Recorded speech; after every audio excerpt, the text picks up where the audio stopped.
महानगरपालिका 1 लाखांहून अधिक कराची थकबाकी असलेल्या थकबाकीधारकांवर धडक मोहीम राबवत आहे आणि त्यांची मालमत्ता जप्त करत आहे। परंतु शहरातील मोठ्या व्यावसायिकांवर अनेक वर्षांचे कर थकबाकी असूनही महानगरपालिका त्यांच्या विरोधात कारवाई करत नाही आणि वर्षानुवर्षे त्यांना अभय दिलं जात असल्याचा आरोप केला जातोय।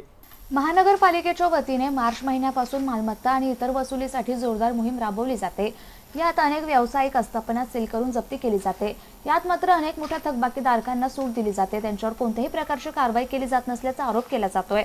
यामुळे सामान्य नागरिकात प्रशासनाविरोधात संताप व्यक्त केला जात असून प्रशासन दुजाभाव करत मोठ्या व्यवसायावर मेहरबान होत असल्याचं चित्र पाहायला मिळतंय। महानगरपालिकेने मार्चमुळे शहरात कर वसुलीची धडक मोहीम सुरू केली आहे, परंतु यात अजूनही बड्या थकबाकीदारांना बगल दिली जात असल्याचं चित्र दिसतंय। कर वसुलीचा आकडा वाढवण्यासाठी यंदा महानगरपालिकेने जुलै ते सप्टेंबर अशी 4 महिने शास्तीवर सवलत दिली होती। या संधीचा फायदा शहरातील अनेक थकबाकीदार मालमत्ता धारकांनी घेतला। वर्षापासून कर थकवणाऱ्यांनी शास्तीवर सुमारे 95% लाभ मिळवला। त्यामुळे महानगरपालिकेच्या इतिहासात पहिल्यांदाच कर वसुलीचा आकडा 200 कोटी पार जाण्यास मदत मिळाली आहे। सध्या मार्च एंडमुळे महानगरपालिकेने सुरू केलेल्या धडक मोहिमेत प्रत्येक झोन कार्यालयाकडून जप्तीवर भर देण्यात आलाय।